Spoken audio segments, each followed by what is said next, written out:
నమస్తే, welcome to our channel. నేను సిరి. ప్రస్తుతం తెలంగాణలో సీఎం రేవంత్ రెడ్డి గారి కుర్చీకి గండం ఉంది. ఎప్పుడైతే కర్ణాటకలో సీఎం మార్పు ఏదైతే జరిగిందో, ఇప్పుడు తెలంగాణలో రేవంత్ రెడ్డి గారి పరిస్థితి కూడా అంతే. కనీసం ఓన్లీ 6 నెలల టైం మాత్రమే ఉంది. ఈ టైంలో ఇక్కడ ఉన్న నెగిటివిటీని తగ్గించుకోకపోతే ఖచ్చితంగా రేవంత్ రెడ్డి గారికి కుర్చీకి గండం ఉంది అని చెప్పేసి చాలా వరకు అయితే మరి వార్తలు వినిపిస్తున్నాయి. ఇందులో ఎంతవరకు వాస్తవం ఉంది ఏంటి అనేది మనకు వివరించడానికి మనతో పాటు ఉన్నారు ప్రముఖ రాజకీయ విశ్లేషకులు పెంటపాటి పుల్లారావు గారు. నమస్కారం సార్. సార్, ఇప్పుడు చూసుకున్నట్టయితే తెలంగాణలో సీఎం రేవంత్ రెడ్డి గారి కుర్చీకి గండం ఉందని చెప్పేసి గతంలో చాలా వరకు వినిపించాయి సార్. కానీ ఎప్పుడైతే కర్ణాటక సీఎం చేంజ్ అయ్యారో అప్పటి నుంచి ఇది ఈ వాదన గట్టిగా వినిపిస్తుంది. 6 నెలల టైం మాత్రమే అధిష్టానం ఇచ్చింది. ఏదైతే తెలంగాణ రాష్ట్రంలో ఈ వ్యతిరేకతని తగ్గించుకోకపోతే ఖచ్చితంగా మారుస్తామని చెప్పేసి చెప్పినట్టు మరి వార్తలు అయితే వస్తున్నాయి సార్. ఇందులో ఎంతవరకు వాస్తవం ఉందంటారు? అస్సలు దీంట్లో వాస్తవం ఏమీ లేదు. ఆయనకి ఏమి గండం లేదు. ఎవరు చెప్పారు, ఎవరు అనుకుంటున్నారో తెలియదు. కర్ణాటక సీఎం మార్చాక ఆయనకి ఇంకా బలం పెరిగింది. కర్ణాటక సీఎం రాహుల్ గాంధీ గారు మార్చలేదు, ఎవరు మార్చలేదు, ఆయనే మార్చుకున్నారు. డికే శివకుమార్ కేరళ ముఖ్యమంత్రి కాంగ్రెస్ హైకమాండ్ అపాయింట్ చేయలేదు. సతీష్ అనే చీఫ్ మినిస్టర్ ఆయనే 10 రోజుల పాటు పోరాడి సైలెంట్ గా హైకమాండ్ వ్యతిరేకించి తెచ్చుకున్నాడు. డికే శివకుమార్ ముఖ్యమంత్రి అవటం ఆయనకి ఇష్టం, హైకమాండ్కి ఏమి ఇష్టం లేదు. లేకపోతే ఆలస్యం చేశారు, తర్వాత ఏదో పిలిచారు, కూర్చోబెట్టారు, ఇంటర్వ్యూ చేశారు, వీరు చేశారు, అదంతా పరిగా. ఈవేళ రేవంత్ రెడ్డి గారు మంచి పరిపాలన ఇస్తున్నాడు, ఇవ్వట్లేదు, దాని మీద ఏదో కాంగ్రెస్ పార్టీలో ఆల్ పవర్ఫుల్ గా ఉంది. ఆయన ఎవరు టచ్ చేసే శక్తి ఢిల్లీలో లేదు, ఇక్కడ రేవంత్ రెడ్డి గారిని ఆయన పరిపాలన చెడ్డ మంచి తర్వాత ఇంకో మీకు 2028 డిసెంబర్లో నవంబర్లో తెలుస్తుంది. ఆయన తీసేసి ఎవరిని పెడతారు? ఎవరు అంటే ఇప్పటికే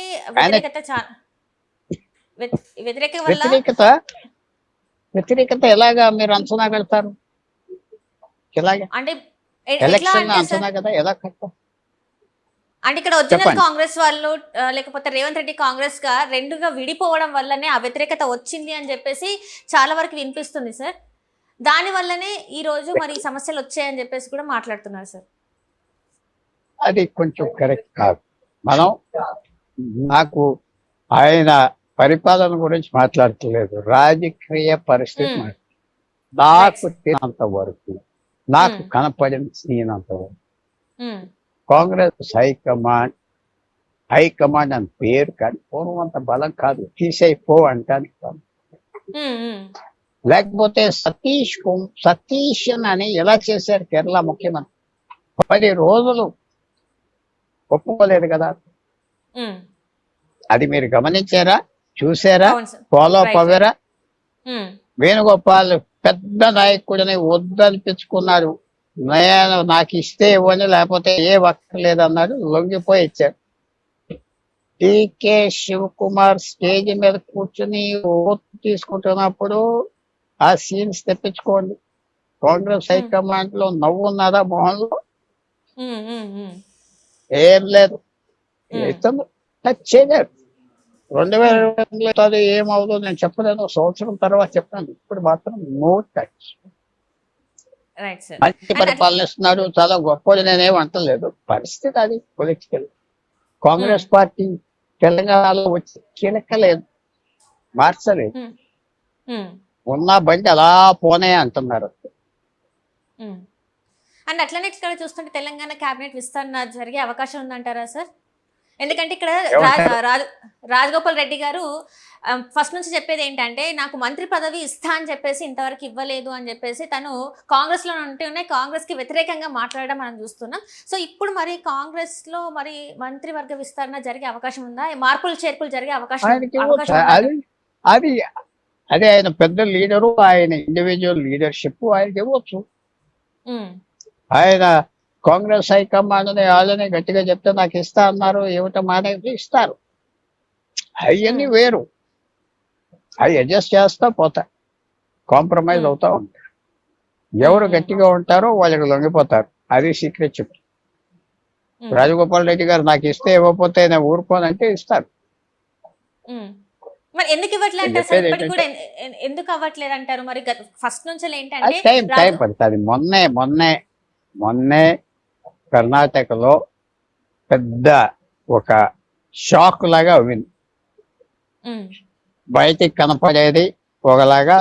డికే శివకుమార్ ఎప్పుడైతే సతీషన్ పదవిని సంపాదించుకుని చేతిలో పెట్టుకున్నాడో 14వ తారీఖు మే అనుకుంటా, అప్పటి నుంచి నాకు ఇస్తే ఇవ్వండి లేకపోతే పోతే పోండి ఉమ్, వచ్చినట్టు ఇచ్చాడు. సో ఇక్కడ కూడా మార్చటం ఇలా చేస్తారు. ఈ చుట్టూరు ఎమ్మెల్యేలు ఉన్నారు. రైవల్ క్యాండిడేట్ ఎవరు వచ్చారు, నాకు ముఖ్యమంత్రి కావాలని బయట ఎవరు వచ్చారు చెప్పండి?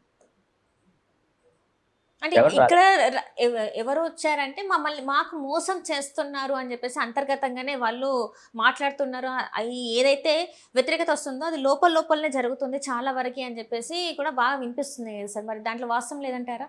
వినిపించవచ్చు, అక్కడ బాగా వినిపిస్తారు. ఇక్కడ హైదరాబాద్ లో ఆ అసెంబ్లీలో మంత్రులు ఇంటి కాడ ఎమ్మెల్యే క్వార్టర్స్ తో ఇచ్చుకుంటారు. ఢిల్లీలో ఎవరైనా నాయకుడు తెలంగాణ నుంచి వచ్చి రాహుల్ గాంధీని, వేణుగోపాల్ని, మల్లికార్జున్ ఖార్గే గారిని కలిసి మార్చమని అన్నారా? ఎవరు అనలేదే. ఇవాళ ఎవరు అన్నట్టుగా నాకు తెలియదే. అక్కడ మాట్లాడుకో తీసేయాలి. ఎవరు మా ఇక్కడికి వచ్చి ఎవరు మాట్లాడారు? ఎవరు కలవరు కూడా. అది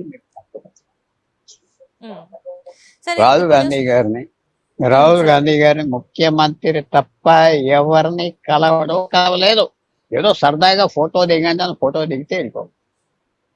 అసలు రాహుల్ గాంధీ గారిని సీఎం రేవంత్ రెడ్డి గారు కలవట్లేదు, అసలు రాహుల్ గాంధీ గారు పర్మిషన్ ఇవ్వట్లేదు కలవడానికి అని చెప్పేసి మరి ఈ వార్తలన్నీ ఎలా సార్? మరి అది అందులో వాస్తవం లేదంటారా సార్? మరి అస్సలు వాస్తవం లేదు. నాకేం రేవంత్ రెడ్డి గారు ఫ్రెండ్ కాదు, పోగాదు సార్. ఎందుకు తప్పకుండా అది అస్సలు వాస్తవం కాదు. ఆయన లేకపోతే నేను చెప్పకూడదు ఈ మాట. చాలా కష్టం కాంగ్రెస్ పార్టీకి ఢిల్లీలో ముందరగెళ్తాం. అంతే నేను చెప్పేది. అంత ఇన్వాల్యుబుల్ పర్సన్ అయిపోయాడు కాంగ్రెస్ హైకమాండ్ కి. ఆయన పెద్ద స్ట్రాంగెస్ట్ కాంగ్రెస్ చీఫ్ మినిస్టర్. నేను చేయలేదు, నాకేం చేయలేదు ఆయన. అబ్జర్వేషన్ తప్పుగా చెప్తున్నారు, మీకు తెలియదంటే వాళ్ళు. కానీ ఎవరైనా వెళ్ళి కలిసారా? రాహుల్ గాంధీని ఎవరు కలవలేదు. ఏదో ఎక్కడ కనపడి నమస్కారాలు పెట్టి ఒక నిమిషం కలిసాం హాల్లో, ఇక్కడ అక్కడ కలవడం కూడా. ఆయన తత్వం వేరు. మంచిది ఏంటంటే ఆయన ఎవరిని కలవడు. అది chief minister except chief minister ఎవరిని కలవరు. ఏదో సరదాగా ఏదో మీటింగ్ లో కలిస్తే కలవరు. ఆయన టైం ఇచ్చి కథ చెప్పమనేది మాకు లేదంటారు. అది ఆ చిన్న డీటెయిల్స్ ని మల్లికార్జున్ ఖార్గే గారిని, వేణుగోపాల్ని చూడమంటారు. అంటే కొన్ని విషయాల్లో ఆయన నిర్ణయం తీసుకుంటాడు. ఇంకా నిర్ణయం తీసుకుంటే ఎవరో అడ్డం పడరు. నేను చెప్పండి, డికే శివకుమార్ కి వాళ్ళు మార్చారా? ఆయన పదవి తెచ్చుకున్నాడా? ఆయనే తెచ్చుకున్నాడు. ఆయన బలం మీద నాకు మాట ఇచ్చారు. నాకు గతంలో కూడా చూసుకున్నట్టయితే నాకే ఫస్ట్ రావాలి, నేనే అర్హత ఉన్న వ్యక్తిని అని చెప్పేసి కూడా మనం స్టార్టింగ్ లో ఎన్నికల టైంలో కూడా చూసుకున్నట్టయితే డికే శివకుమారే ముఖ్యమంత్రి అని చెప్పేసి మాట్లాడారు కర్ణాటకలో. కానీ అనూహ్యంగా కొన్ని అనుకోని పరిస్థితుల వల్ల అక్కడ సిద్ధరామయ్య గారిని వరించింది ఆ టైంలో. కాదంటారు ఇందులో వాస్తవం లేదంటారా? అప్పుడు విషయం ఏంటి, అప్పుడు ఇస్తా అన్నారు, లేకపోతే ఢిల్లీ రాలేదే. పిలిచి నచ్చ చెప్పి నీకు సగం ఇస్తా అన్నారు కాబట్టి ఢిల్లీ వచ్చాడు. మీరు వెళ్ళి గూగుల్లో ఆ తారీఖులు చూస్తే, ఆ యూట్యూబ్ చూస్తే అన్ని నేను చెప్పింది కరెక్ట్. సో నా జ్ఞాపకం శక్తి మీద చెప్తున్నా, గూగుల్ చూసి చెప్పట్లేదు. DK Shivakumar, DK Satheesan, DK అనుకుంటా ఆయన పేరు కూడా, వారిద్దరూ పదవులు సొంతంగా తెచ్చుకున్నారు. మేము ఇచ్చామని తర్వాత చెప్పొచ్చు. ఉమ్, మేము ఇచ్చాం అని చెప్పుకోండి, పదవిలో కూర్చో. రైట్. అలాంటి పరిస్థితుల్లో ఒక ఇంటెలిజెంట్ స్ట్రాంగ్ ముఖ్యమంత్రిని, పరిపాలన మంచిగా చెడ్డ, నేను దాని మీద ఏమంటలేదు. ఉమ్, అది మనం వేరే విషయం, వేరే డిస్కషన్, వేరే ఆలోచన.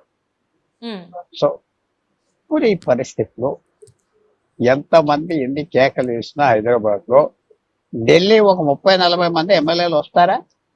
రారు కదా. ఉమ్, వస్తారా? వచ్చి చెప్పమనండి, అప్పుడే కాదు. లేదు. ఎవరు రారు, ఇద్దరు ముగ్గురు, ఎవరు? ఎవరు రారు. Right so sir. అది పరిస్థితి. సార్ ఇక్కడ చూసుకున్నట్టయితే ఇంకొక మాట కూడా వినిపిస్తుంది సార్ హైదరాబాద్ పైన. ఏంటంటే యూనియన్ టెరిటరీ, హైదరాబాద్ని యూనియన్ టెరిటరీ చేయడానికి సీఎం రేవంత్ రెడ్డి పావులు కలుపుతున్నారని చెప్పేసి ఒక వార్త బాగా వినిపిస్తుంది. మరి ఇందులో ఎంతవరకు వాస్తవం ఉందంటారు సార్? అదే అది కరెక్ట్ కాదు. ఉమ్, భారతదేశంలో యూనియన్ టెరిటరీని అలా చేసే పరిస్థితి ఎక్కడ లేదు. ఉమ్, ఒక ఢిల్లీ తప్ప, క్యాపిటల్ కాదు. ఉమ్, భారతదేశంలో ఆయన వెళ్ళి హైదరాబాద్ యూనియన్ టెరిటరీ చేయమన్నది కరెక్ట్ కాదు. ఉపకారాలు పెట్టారు అంతవరకే, కానీ అది కరెక్ట్ కాదు. సెకండ్ క్యాపిటల్ మరి కరెక్ట్. సెకండ్ క్యాపిటల్ ఇది కూడా రూమర్ అంటారా సార్? మరి సెకండ్ క్యాపిటల్ కూడా ఎవరో ఢిల్లీలో పిచ్చోడు వస్తే చేస్తారు, కానీ ఏ దేశంలో చేయదు. ఎక్కడ చేశారు అని మీరు అడగచ్చు. ఎక్కడో ఒక దేశంలో కొన్ని కారణాలకు చేశారు, ఆ మర్చిపోతున్నాను ఆ పేరు, ఆ షేప్, అంతేగాని ఎక్కడ చేయదు. ఇలా స్థాపించి కొన్ని సంవత్సరాలు ఉండాలి. ఇంగ్లాండ్కి లండన్ క్యాపిటల్ 1000 సంవత్సరాలు ఎంతో, అలాగే అమెరికాకి ఒక 200, మాస్కో 500 సంవత్సరాలు, యుక్రెయిన్ కీవ్ క్యాపిటల్ 1000 సంవత్సరాలు బట్టి ఉన్నారు. సో బీజింగ్ 200 సంవత్సరాల హిస్టరీ. సో డబుల్ క్యాపిటల్ పెట్టేసి యూనియన్ ఎంత ఫ్యాన్సీ స్టోరీ. ఇంకా చెప్పాలంటే రేవంత్ రెడ్డి గారి బలం నేను చెప్పకూడదు, నాకు ఆయన చెప్పింది కాదు, ఎవరు చెప్పింది కాదు, మా అబ్జర్వేషన్. అలాంటి పరిస్థితి ఎవరు కాంగ్రెస్ హైకమాండ్ కూడా అలాంటి వ్యక్తి వాళ్ళకి దొరికేదని పూజించుకుంటున్నారు. ఇంకేమో ఉండదే. సార్ మరి కేంద్ర రాజకీయాలు ఎలా ఉన్నాయంటారు సార్? అంటే ఇప్పుడు చూసుకున్నట్టయితే ఇప్పుడు భారతదేశంలో అనేక పార్టీలు వస్తున్నాయి, బాగా వినిపిస్తుంది, కేంద్రంలో బాగా వినిపిస్తుంది అనుకుంటే కాక్రోచ్ జనతా పార్టీ. ఇప్పుడు ఈ పార్టీ ఇన్ని రోజులు చూసుకున్నట్టయితే కేవలం సోషల్ మీడియాలోనే కనిపించింది. ఇప్పుడు సడన్గా ఏంటంటే ఏదైతే అభిషేక్ దీప్కి వచ్చి ప్రెస్ మీట్ పెట్టడమే కావచ్చు, అదంతా కూడా ఇదేంటంటే ఏమన్నా బీజేపీకి పోటీగా ఈ పార్టీ చేస్తుందని అనుకోవచ్చా సార్? మరి రేపు ఏంటంటే వారణాసిలో కూడా పోటీ నేను చాలా క్లోజ్ గా ఫాలో అవుతున్నా. నాకు అవకాశం వస్తే ఆ మీటింగ్ కూడా వెళ్ళా, చూసా. నేను ఎంకరేజ్ చేస్తానంటే తప్పేం లేదు. ఇంత పెద్ద ప్రజాస్వామ్యంలో ఎవరో ముఖ్యమంత్రి, ప్రధానమంత్రి మాట వినాలని లేదు. తర్వాత అలాంటి వాళ్ళు వచ్చి తిట్టకపోతే నాలాంటి వాళ్ళు తిడితే సహిస్తారు కదా. అలాంటి వాళ్ళు తిడితే వాళ్ళు తిట్టేసుకున్నా హ్యాపీ అవుతారు, అది లెక్కలేదు. దిప్కి ఎంత తిడితే అంత ఆనందపడతారు, నేల మీద పడుకున్నారు. ఎవడో పంక ఎంత సెటరికల్ గా చేసి ఒక సెక్షన్ యూత్ ఆనందపడుతున్నారు, సోషల్ మీడియా ఆనందపడుతున్నారు. చాలా సింపుల్ గా ఒకే పాయింట్ కూర్చున్నాడు, ఆ మంత్రిని తీసి పారేయమన్నాడు. అవును సార్, పరీక్షలు కరెక్ట్ గా చేయలేదు. అది కరెక్టే అనిపిస్తుంది, నాకు అది కరెక్ట్ అనిపిస్తుంది. ఎవరిని అడిగినా కరెక్ట్ అనిపిస్తుంది. చాలా మంది బీజేపీ వాళ్ళు కూడా చెప్పటం కరెక్టే, తప్పులు చేశాడు, అడ్మినిస్ట్రేషన్ బాగుంది.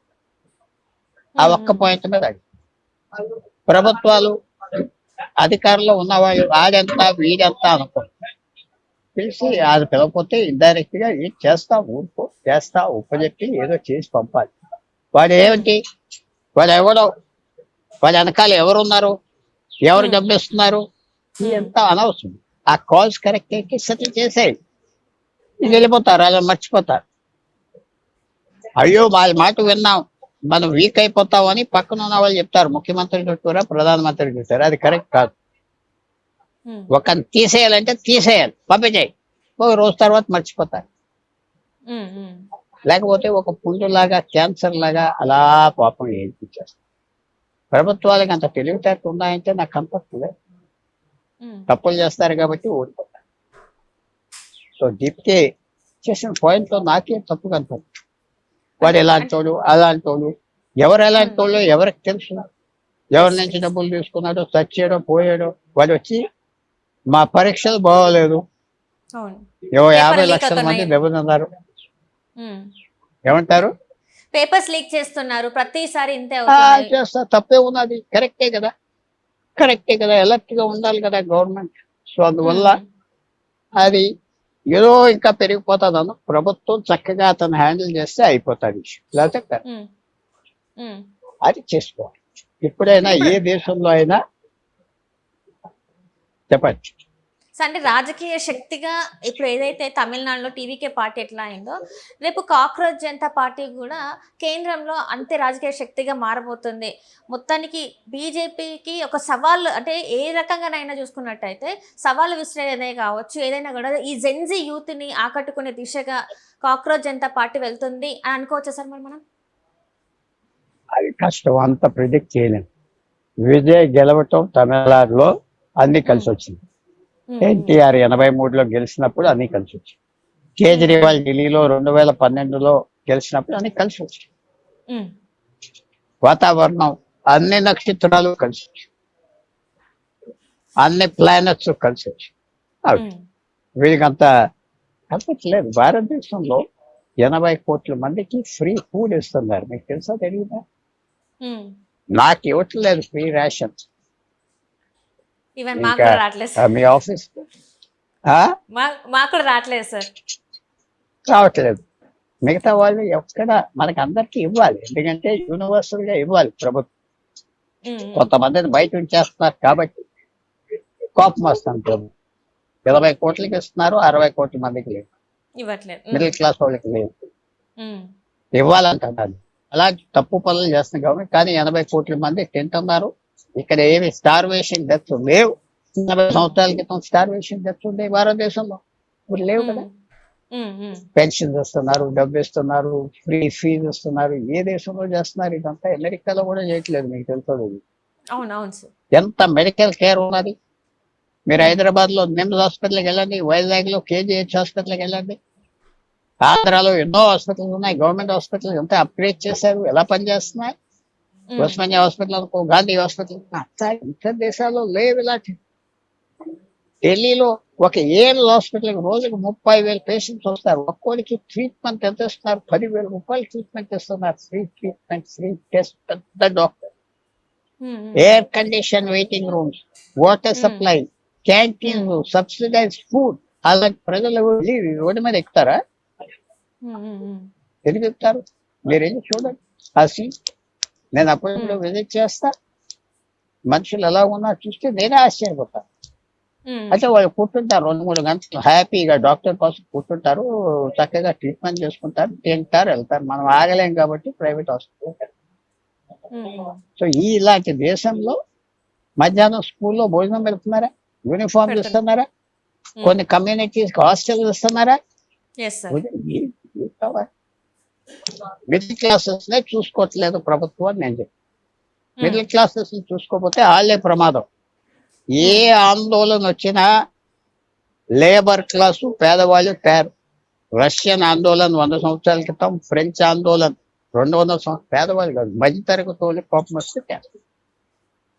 మధ్యతరగతి వాళ్ళకి ఈ ప్రభుత్వాన్ని తీసేయాలి అనిపించింది. కేజ్రీవాల్ టైంలో తీసేశారు, ఎన్టీఆర్ టైంలో కూడా అంతే. గెలిచినప్పుడు రైతాంగం వాళ్ళు, మిడిల్ క్లాస్ వాళ్ళు, లోవర్ మిడిల్ క్లాస్ వాళ్ళు మనకి ఏం రావట్లేదు, కాంగ్రెస్ ప్రభుత్వం కొన్ని సెక్షన్స్ కే ఇస్తుందని రెబల్ చేశారు. సో ఇప్పుడు రేవంత్ రెడ్డి గారు అయినా, లేకపోతే చంద్రబాబు నాయుడు గారు అయినా, లేకపోతే నరేంద్ర మోడీ గారు అయినా మిడిల్ క్లాసెస్ చూడాలి. అదేంటంట, బస్సు మీద తిరగని వాళ్ళకి ఏం ఫెసిలిటీ? మీరు ఒక లేడీ, మీరు బస్సు మీద వెళ్ళరు, ఫ్రీ బస్ కోసం, మీకు ఏదో ఇంకో విధానంగా సైన్ చేయాలి. మీకు ఏదో ట్రాన్స్పోర్ట్ అలవెన్స్ ఇవ్వాలి. నేను చెప్తున్నా, పిచ్చి పిచ్చి ఖర్చు పనులు ఇవ్వాలి. ఒక లేడీకి ఇస్తామంటే లేడీకి నెలకి ఉద్యోగం చేస్తున్నా చేయకపోయినా 1000 రూపాయలు ఆమె అకౌంట్ తీసుకుని వేసాయి. మిడిల్ క్లాస్ చేయాలి. నేను అదే సలహా ఇస్తాను ప్రభుత్వాలు. అంటే నువ్వు మిడిల్ చెప్పారు కదా క్లాస్ సార్, చెప్పారు కదా సార్ రేవంత్ రెడ్డి గారు ప్రతి మహిళకి 2,500 వేస్తామని చెప్పేసి అన్నారు కదా సార్. కానీ అది ఇంతవరకు ఇంప్లిమెంట్ ప్రతి అవ్వలేదని చెప్పేసి ఇక్కడ ప్రతి ఇక్కడ మహిళ ప్రతి మహిళ అంటే మీకు వేస్తారా? లేదు సార్, లేదు. మీకే ఏమంటారు? మీకే ఏమంటారు?